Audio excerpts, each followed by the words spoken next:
Good morning. I'm George Latimer, Westchester County Executive, and we're here today to discuss an issue that is of great importance to people not only in Westchester County but all across our nation, and to deal with it from the position of both perception and reality. And that's the issue of crime, particularly violent crime. We have a reality in our lives where we draw judgments, we develop opinions, we have perceptions based on those things that we see or that we have some exposure to. And that may or may not properly convey the actual reality of what that thing is, because we're not in a position to see all of the different elements that go into that situation and to compare what we've seen against all other inputs. That seems a bit academic, but it's very much a practical issue and it's very much an emotional issue, as all of us have some concern and fear for our own public safety and the safety of the people that we love, and that when a violent crime is committed, that it represents a potential threat to us as individuals. It's a very normal human reaction. But my purpose today is to talk about the perception of Westchester County's degree of safety and the reality of Westchester County's safety. Many of us saw a video that was circulated about a month ago that refers to an incident that occurred in Westchester Mall prior to that. And in that video, it reflected a smash and grab robbery at the Louis Vuitton store at the Westchester Mall. There was a similar smash and grab that occurred at another store somewhat after that. And in that, you see the violence of crime on a video, and it's very striking. And when that video was circulated, and it was circulated out there with political intent by those that wanted to circulate it, a discussion, a chatter occurred in our community in which people saw the video and began to make the assumption, and that was the direction that the author of the video wanted you to believe, that crime is out of control, that criminals are running rampant, that there is something fundamentally more dangerous about life in Westchester today than it was at some point in time previously, and that you should be afraid. You should show that there is a fear factor that requires some action. It's important to understand that my purpose in having this conversation is about Westchester County.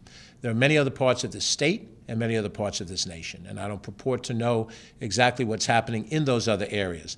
Like you, I consume information and news about things that are happening in the city of New York, in the subways of the city of New York, in the streets of the different boroughs. I hear stories, as you hear stories, about things that are happening elsewhere in the state and elsewhere in the country.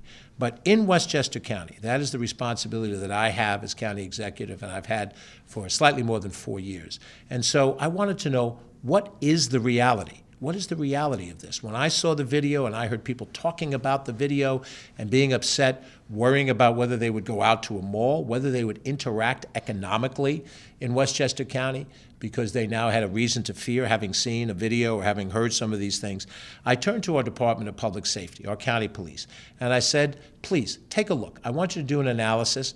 I want you to draw data down and show exactly what is the reality of the crime that we see in an incident today, and what does it represent? In the same way that if a member of your family came down with COVID, you would want to know, is this a one-off situation or is this part of a trend?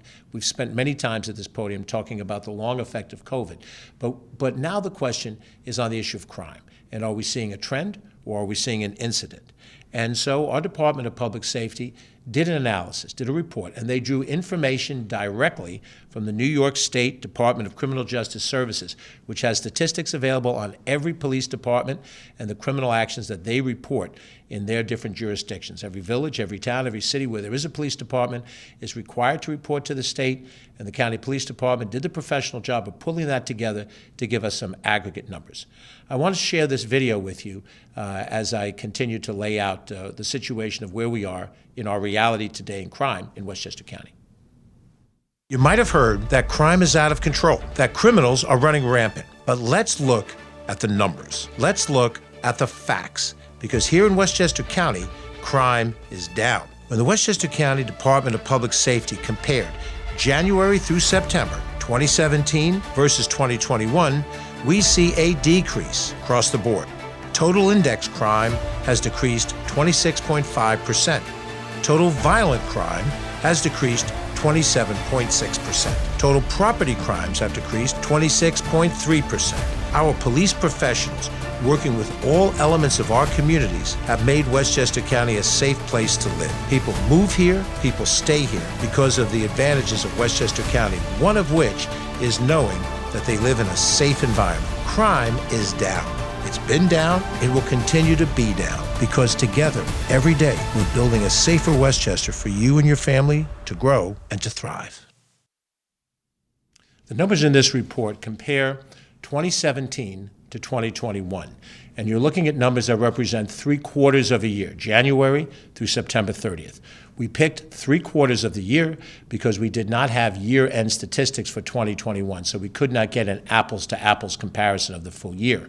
When we looked at prior years, 2016, 2017, 2018, 19, and 20, which were full years, we recognize that this is a downward trend that has been continuing throughout the course of the last 4 years.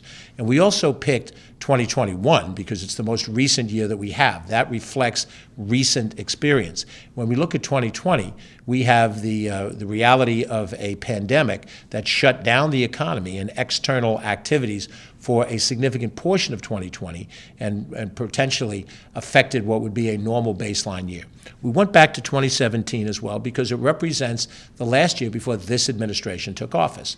We began with the statistics that ended in 2017. And also during this period of time, some of the actions that have been taken in the state legislature occurred post-2017, and in theory would be affecting the 2021 numbers. Now, my purpose here is not to debate those issues. That is properly discussed and debated in dialogue with state officials and state candidates for public office. But here in Westchester County, we drew a three-quarter analysis between 2017 and 2021 as a fair analysis with enough time in between it to see what the numbers showed us. Here's what the numbers showed us. Total indexing crime, categorized crime, is down by 26.5% in Westchester County. We're not talking about other jurisdictions. In Westchester County, total index crime has decreased by 26.5%. Aggregated through all of the different police departments of Westchester County, there's approximately 40 of them, ranging from very large cities to small towns and small villages. Total violent crime, which is a subset of index crime, has decreased 27.6%. These are facts. This includes topics such as murder, rape, robbery, and aggravated assault. Total property crimes have decreased 26.3%. That includes burglary, larceny, and aggravated assault. And when you look at some of the numbers, we'll put some of these graphics back up so you can look at them more carefully. When you see the index of total crimes in Westchester County, that 26.5% represents a reduction from 2017 of 8,434 down to, in 2021, same period, three-quarter period, 6,196. When you look at violent crimes, 1,484 in 2017, 1,074 in 2021. These are numbers compiled by our county police department directly from New York State statistics. These aren't statistics that we created out of the thin air, and these are the numbers that are reported by every single police department in Westchester County. We see a decrease in every single category: less murders, less rapes, less robberies, less aggravated assaults. Those are the violent crimes that affect the person. The property crimes are also down from a total of 6,950 down to 5,122. That generates the 26.3% decrease that I've just alluded to. Burglaries down from 719 to 490. Larcenies down from 5791 to 4208. Motor vehicle thefts down from 440 to 424. In every one of these single situations, what we see is crime, statistically analyzed crime, by county professionals and state professionals, show that crime in Westchester County is down. Now, that is the reality of it. The perception may be based on what you see in a video. It may also be based on those people that want to sell you a philosophy, and they will try very hard to look at these numbers and reinterpret the numbers somehow in order to try to keep their narrative alive. But the narrative is not correct. The narrative is incorrect, and if you purposefully advance a narrative that you know is incorrect, then you're lying. You're purposefully lying. You might make a mistake until you see the numbers, but when the numbers are apparent and you try to reinterpret the numbers and come up with a different way to analyze them, all you're trying to do is maintain a narrative that is proven false. Now, all of us have seen the television show Law & Order. All of us have seen it.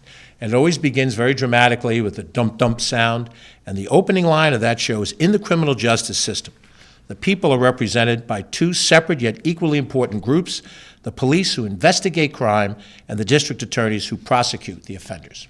What we're talking about today is the front end of that process, the identification and the investigation of crimes, which is why we are here today with our Commissioner, Sheriff of the County Police Department, Thomas Gleason, to talk about the front end. We have a very powerful partner in the District Attorney of Westchester County, Mimi Roca. She is responsible, and her team of people are responsible for the second half of that, which is the prosecution of those crimes. Because part of what we're talking about today involves sort of a political assessment of narrative. I wanted to make sure that the prosecutorial and the judicial elements of this conversation were kept separate. And I know that our district attorney and perhaps our judges will at some point in time publicly report on the progress that they've made in fighting crime by prosecuting crimes to successful prosecution, and then also in the adjudicative process. But for today's purposes, we are focused on the front end of that dichotomy. And the County Police Department, which is ably headed by Commissioner Gleason and the other members of senior management members, have used technology, have used cooperation with local municipalities. They've used the innovation of real-time crime and community policing to help improve those numbers. So the drops that you see is not just by accident. When we talk about COVID numbers, we look for trends over an extended period of time. We don't make a judgment over a year or over a month. We look at it over the long period of time. We get to see the rises and fall of things. And what we're seeing is a consistent reduction in crime. And we believe that it is the work, in part, of our county police department that has helped make these numbers come down. This county police department, the Real-Time Crime Center, is a major innovation. The ability to analyze and address the sources of criminality and to stay ahead of the game is critical. So to outline what those professional police efforts are, I invite Commissioner Sheriff Thomas Gleason to walk through those programs that the county police department, in concert with the local police department, have been implementing. Mr. Commissioner. Thank you very much, Mr. County Executive. Good morning. As the County Executive mentioned, despite what's being seen in other parts of our country and in other parts of New York State, and particularly New York City, Part 1 crime statistics in most Westchester municipalities have been trending downward for several years. We understand that these 7 specified Part 1 crimes identified and tracked by the FBI and the New York State Department of Criminal Justice Services do not cover all crime categories. However, they are a good indicator of how effective proactive policing throughout Westchester is helping to keep our county safer. We thank our local elected officials for their support of all local law enforcement in these efforts. The combined efforts of all local law enforcement agencies in our county working collaboratively is a huge reason for this reduction in major crimes. For us at the county level, the support of the county executive and his team, as well as the board of legislators, has enabled us to maintain our staffing levels and to continue to build on great crime-fighting programs and technology, such as the Real-Time Crime Center, which in and of itself supports all local law enforcement agencies in our county. In fact, all the local agencies in the county participate actively in the Real-Time Crime Center, in addition to law enforcement agencies from surrounding counties, including Putnam, Rockland, New York City, and our federal partners. In fact, working with our local and federal partners on investigations like the one that recently concluded with the seizure of more than 100 illegal weapons is just one example of crime prevention at its best. The county police, with all our specialized assets, continue to be there to support all law enforcement in our great county. Thank you. Thank you. Thank you, Commissioner. You should know that in Westchester County government, we completed our budget for 2022, presented to the Board of Legislators in November, adopted with their changes and amendments in December of 2021, and now in effect beginning with January 1st of this year. In that budget, Westchester County has allocated $52.8 million for our county police and the related services. That is the largest amount of money that Westchester County has ever allocated for police services in the history of Westchester County. Now, some of that, of course, is the change in costs for all different things. But $52.8 million represents more than full funding for our police effort. When you hear a narrative about defund the police, and there are some voices that call for that, those voices are not reflected in Westchester County's governments. The Board of Legislators and our executive branch funded the police department as we see their value to this society in maintaining proper order. At the same time, we had a robust discussion about areas for reform of our policing effort. You saw yesterday, perhaps, when you saw our press conference, that we have rolled out a new app, citizen app that a person can use that will help them interact with the police department, county police department, in a more effective fashion, particularly valuable where we provide direct policing in Mount Kisco and Cortland.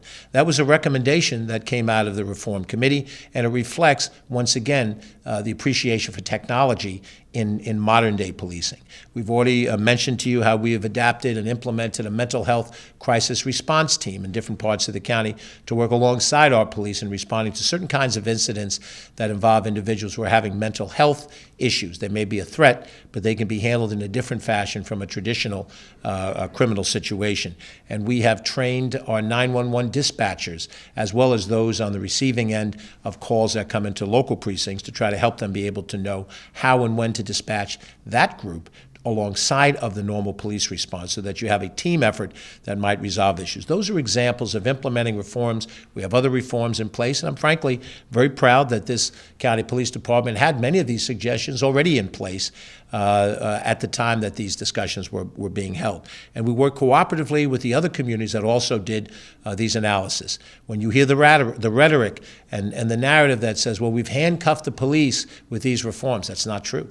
What we've been able to do is work cooperatively in implementing changes, and to do that to the greater extent with police as a partner. And I've seen that personally in some of the local police departments when I've gone from one end of the county to the other. At the end of the day, if you saw a video, you saw a crime being committed at the Westchester Mall. There's no question about it. There's no question that the person who committed that crime is depraved, and when arrested and brought to trial, depending on all of the questions of evidence and proof that are required to get a conviction, deserves conviction and deserves punishment. A man by the name of Michael Berger shot and killed 2 individuals, and he exchanged gunfire with the police when confronted by a member of the law enforcement community. A man by the name of Trent Pascal was out on bond. He cut off his ankle bracelet. He stole a Chevrolet Tahoe at knife point and then escaped and eluded police patrol until he was ultimately cornered. Michael Berger and Trent Pascal committed their crimes in the state of Texas. Texas is routinely seen as a state with some of the toughest crime legislation on the books. They have a death penalty in Texas, and they have a 3 strikes you're out provision that guarantees life incarceration for crimes. A man by the name of Daniel Redmond shot and killed a man, leaving him to die in a driveway. He tried to elude as well capture before he was. That happened in the state of Florida. Florida is also considered one of the toughest states when it comes to crime legislation. They have a 2 strikes law with incarceration to follow. 13,600 individuals in the state of Florida are serving life without parole. But the work of Daniel Redmond in murdering someone, the work of Trent Pascal, and the work of Michael Berger, the evil work that they did, were done in states that are routinely pointed to as exemplars of being tough on crime. What is perception and what is reality? The perception is that some states are soft on crime and some states are tough on crime. The reality is that a criminal will act in a criminal fashion for reasons that are better discerned by a psychoanalysis rather than by those of us in public office. But what we do in the county of Westchester to deal with crime is to have professional police, properly funded, properly supported with the most modern equipment available, and cooperating between the different police forces of Westchester County to keep you safe. To keep you safe. I travel this county as much or more as any other individual. I am in every corner of this county, the most rural portions of this county, the suburban portions of this county, in the urban portions of this county. I am there late in the evening. I'm there sometimes early in the morning. I'm there on good days and bad days in different corners. I don't generally travel with police escort. I generally travel by myself, driving myself to these places, as I have done my whole public career. And I understand the concerns of fear. I grew up in a neighborhood that was a concerning neighborhood with very good people who lived there, and on occasion bad people who would do bad things. I understand the fear. What I'm asking you to do is temper your fear from an anecdotal standpoint with an understanding of reality. These statistics I've shared are real, hard numbers, and they show how safe Westchester County is. No one is perfectly safe from an act of crime or an act of violence. No one knows who might yet suffer from an act of violence or crime. But those of us in civil authority in this county can show that things have gotten significantly better, we are safer, and we're doing those things necessary to provide that safety. And we're doing that with the cooperation of elected officials at all levels of government, our municipal government partners, our state and federal legislative partners, to try to provide for you the sense of safety here in Westchester County. I stand by that, and I want to make sure you understand both the numbers and you understand what the realities are, even as you draw whatever your individual perceptions might be. There will be voices that will disagree, but you'll have to decide.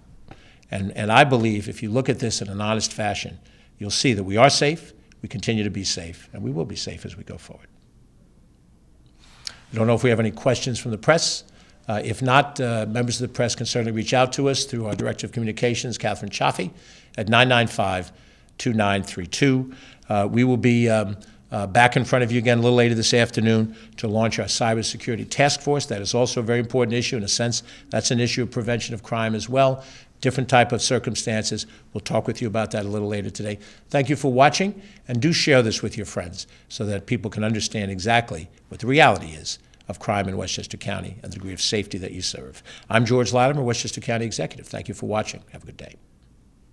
You might have heard that crime is out of control, that criminals are running rampant. But let's look at the numbers. Let's look at the facts, because here in Westchester County, crime is down. When the Westchester County Department of Public Safety compared January through September 2017 versus 2021, we see a decrease across the board. Total index crime has decreased 26.5%. Total violent crime has decreased 27.6%. Total property crimes have decreased 26.3%. Our police professionals, working with all elements of our communities, have made Westchester County a safe place to live. People move here, people stay here because of the advantages of Westchester County, one of which is knowing that they live in a safe environment. Crime is down. It's been down, it will continue to be down, because together, every day, we're building a safer Westchester for you and your family to grow and to thrive.